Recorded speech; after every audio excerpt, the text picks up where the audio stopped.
बिस्मिल्लाहिर्रहमानिर्रहीम अस्सलाम वालेकुम everyone. My name is Zafran Sajid. उम्मीद करता हूँ कि आप सब खैरियत से होंगे। आज के इस वीडियो लेक्चर में मैं आप सबका वेलकम करता हूँ। अगर आप लोग इस चैनल पर नए हैं तो काइंडली इसको लाइक, सब्सक्राइब और ज़्यादा से ज़्यादा शेयर करें। आज के इस वीडियो लेक्चर में हम MTH 603 न्यूमेरिकल एनालिसिस के क्विज़ नंबर 3 का वेरीफाइड सोल्यूशन आप लोगों के साथ शेयर करेंगे। ये क्विज़ नंबर 3 का 7वां सेट है। इससे पहले भी हम 6 सेट्स का वेरीफाइड सोल्यूशन अपने चैनल पे अपलोड कर चुके हैं। उन सारी वीडियोस के लिंक्स आज के वीडियो के डिस्क्रिप्शन बॉक्स में आपको मिल जाएंगे। आप उन्हें यहाँ से ओपन करके देख सकते हैं। ओके, स्टार्ट करते हैं। यहाँ पर ड्यू डेट भी मेंशन्ड है, आप इसे देख सकते हैं। सबसे पहले यहाँ पर कुछ बेसिक इंस्ट्रक्शंस हैं। आप काइंडली इनको एक नज़र देख लें और इनको फॉलो करें ताकि आपके नंबर डिडक्ट ना हो। मैं क्वेश्चन नंबर 1 पे मूव करता हूँ।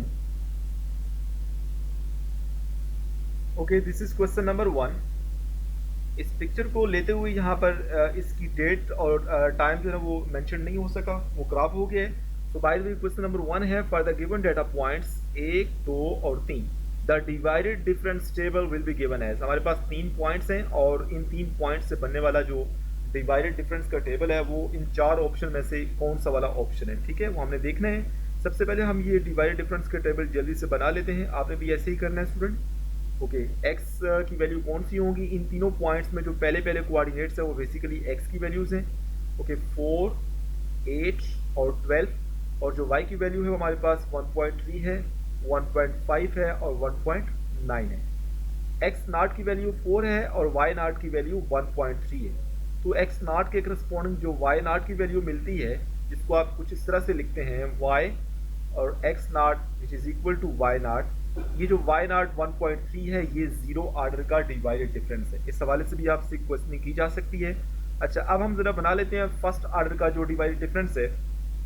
सबसे पहले 2 पॉइंट्स के दरमियान, मतलब एक्स नाट वाई नाट और x1 y1 के दरमियान जो फर्स्ट ऑर्डर का डिवाइडेड डिफरेंस होगा वो आप कैसे फाइंड करेंगे? उसको आप कुछ इस तरह से लिखेंगे, y स्क्वायर ब्रैकेट दोनों पॉइंट्स की जो x कोऑर्डिनेट्स हैं 4, 8 which is equal to y1 minus y naught 1.5 minus 1.3 divided by x1 minus x naught मतलब 8 माइनस 4। ओके, मेरे पास कैलकुलेटर है, इसको हम चेक कर लेते हैं स्टूडेंट।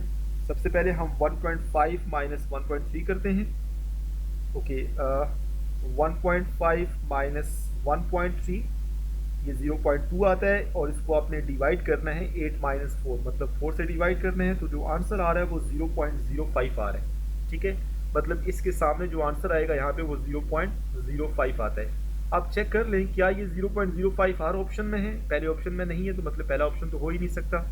दूसरे ऑप्शन में है, इसके चांसेस हैं। आप तीसरे ऑप्शन में भी 0.05 नहीं है तो मतलब ये वाला ऑप्शन भी कैंसिल हो गया, और यहाँ पर भी 0.05 नहीं है तो मतलब ये वाला ऑप्शन भी कैंसिल हो गया। तो फिर एक ही ऑप्शन बचता है जो कि बी है। उसके बाद ये 0.1 और 0.0062 को चेक करने की ज़रूरत ही नहीं है क्योंकि ये 0.05 सिर्फ एक ऑप्शन के अंदर आ रहा है। अगर ये 0.05 दो ऑप्शन में आता तो फिर हम अगले वाले स्टेप में 0.1 का भी करते, ठीक है। तो बाय द वे आपका जो करेक्ट ऑप्शन है वो ऑप्शन बी है।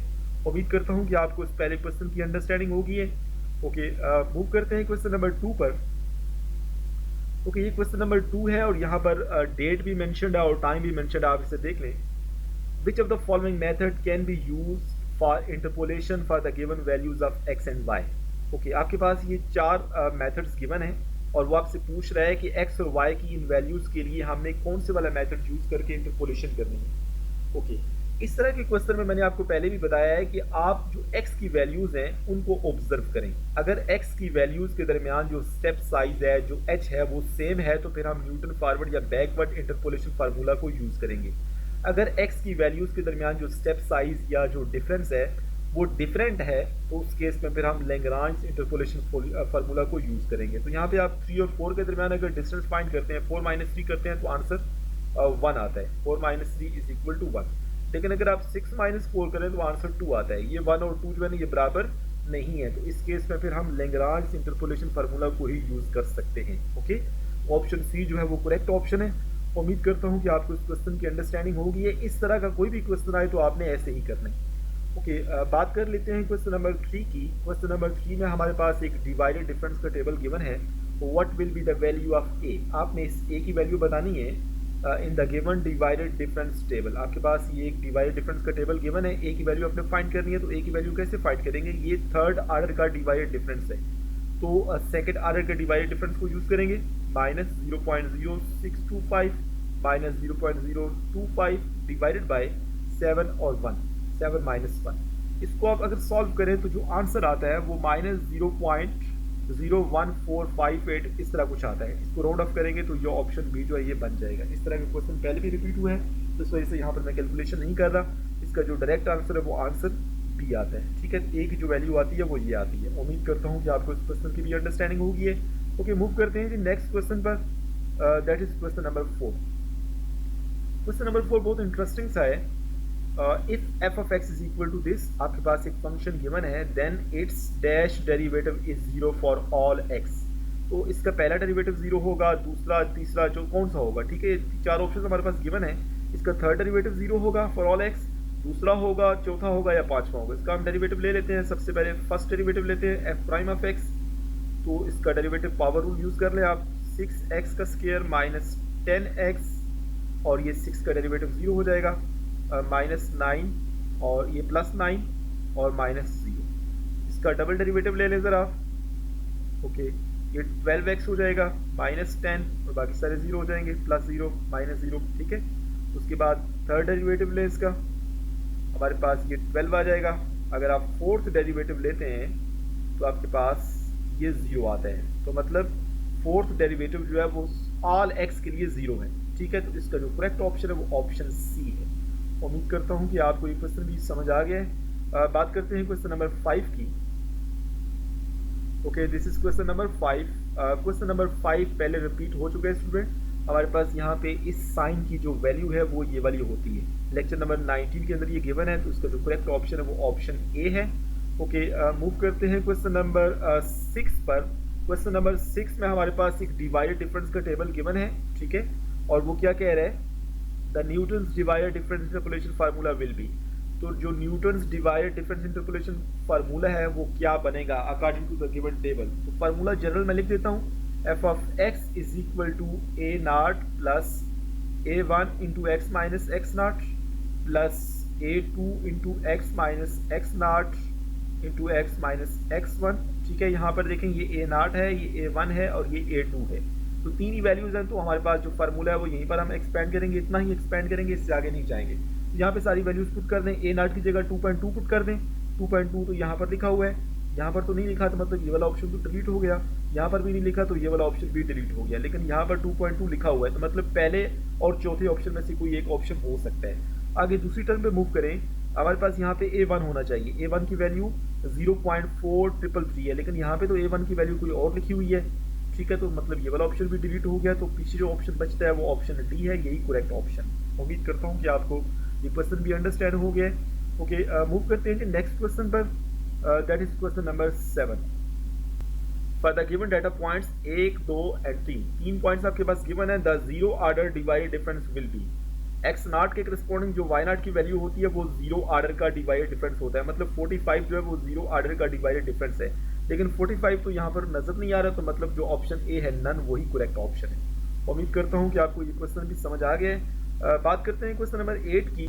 For the given data points 1, 2, 3 and 4, the zero order divided difference will be given as. ये 4 पॉइंट्स हैं और वो पूछ रहे हैं कि जो जीरो ऑर्डर का डिवाइडेड डिफरेंस होता है उसको कैसे लिखते हैं। उसको बेसिकली ऐसे लिखते हैं, y square bracket x dot which is equal to y naught. तो ये वाली रिप्रेजेंटेशन उसने हमसे पूछी है, तो ये रिप्रेजेंटेशन ऑप्शन बी में लिखी हुई है। तो इसका जो करेक्ट ऑप्शन है वो ऑप्शन बी है। अगर वो आपसे फर्स्ट ऑर्डर की रिप्रेजेंटेशन पूछे, फर्स्ट ऑर्डर के डिवाइडेड डिफरेंस की रिप्रेजेंटेशन पूछे, तो फिर ऑप्शन डी जो है वो करेक्ट होगा। उम्मीद करता हूँ कि आपको ये क्वेश्चन भी समझ आ गया है। बात करते हैं क्वेश्चन नंबर 9 की। क्वेश्चन नंबर 9 हमारे पास, इसमें भी हमारे पास एक डिवाइडेड डिफरेंस का टेबल गिवन है और आपसे Newton's divided difference interpolation formula के हवाले से पूछा गया है। इस तरह का एक क्वेश्चन पहले भी हमने इसी सेट के अंदर किया है। तो बेसिकली ये ए नॉट की वैल्यू होती है, ये a1 की और ये a2 की। ठीक है, सिमिलरली ये x नॉट, ये x1 और ये x2। तो जनरल हमारे पास जो फार्मूले की रिप्रेजेंटेशन होती है, क्योंकि हमने हमारे पास a नॉट, a1 और a2 केवल है, तो हमने फार्मूला को a2 तक ही एक्सपेंड करना है। a not plus a1 into x minus x naught plus a2 into x minus x not into x minus x1। यहाँ पे सबसे पहले a नॉट की वैल्यू 2.2 है, 2.2 यहाँ पर भी आ रहा है, इधर भी, इधर भी, इधर भी, मतलब ये तो सारों में कॉमन है। उसके बाद A1 की वैल्यू 0.325 आती है, तो यहाँ पे 0.325 है, ठीक है। यहाँ पर भी 0.325 है, यहाँ पर भी 0.325 है, और इस आखिर में भी 0.325 है। और 0.325 के साथ x माइनस एक्स नाट मतलब x माइनस 2 आना चाहिए। यहाँ पर तो x माइनस 6 है, तो मतलब ये वाला ऑप्शन खत्म। यहाँ पे x माइनस 2 है, तो इस ऑप्शन के बारे में हम सोच सकते हैं। यहाँ पर x माइनस 12 है, तो ये वाला ऑप्शन भी खत्म। यहाँ पर x माइनस 2 के साथ साथ x माइनस 6 भी है, लेकिन हमारे पास तो x माइनस 2 ही आना चाहिए ना सिर्फ A1 के साथ, तो ये आखिर वाला ऑप्शन भी खत्म हो गया। तो पीछे बचता है ऑप्शन बी, तो ये आपका करेक्ट ऑप्शन है। उम्मीद करता हूँ कि आपको ये क्वेश्चन भी अंडरस्टैंड हो गया। अब हम बात करते हैं इस सेट के आखिरी क्वेश्चन की। ओके, इस क्वेश्चन में वो हमसे क्या पूछ रहा है, if only 2 data points are given, मतलब एक x नाट y नाट है और दूसरा हमारे पास x1 y1 है। 2 डाटा पॉइंट्स गिवन है। The formula for Lagrange interpolation polynomial will be given as. तो इसका जो फार्मूला है बेसिकली वो क्या होगा, अगर 2 पॉइंट्स गिवन हो तो हैंड आउट से आप इसका जनरल फार्मूला देख लें और उस जनरल में सिर्फ 2 पॉइंट्स को लेके चलें तो आपको पता चल जाएगा। बाय द वे यहाँ पे जो उसका करेक्ट ऑप्शन है वाई नाट और y1 आना चाहिए सबके साथ, ये तो सबके साथ ही है, ठीक है, 2 पॉइंट्स में। ओके, उसके बाद x माइनस x1 आना चाहिए पहले, तो यहाँ पे पहले 2 ऑप्शन तो डिलीट हो गए। उसके बाद यहाँ पे x माइनस x1 आता है, ठीक है, और यहाँ पर भी x माइनस x नाट लिखा हो, तो मतलब ये वाला ऑप्शन भी डिलीट हो गया। तो ऑप्शन जो सी है वही करेक्ट ऑप्शन है। उम्मीद करता हूँ कि आपको ये क्वेश्चन भी अंडरस्टैंड हो गया है। अगर आप लोगों को ये सेट पसंद आया तो काइंडली इस वीडियो को लाइक करें, मेरे चैनल को सब्सक्राइब करें और ज़्यादा से ज़्यादा शेयर करें। Thank you so much for watching my video.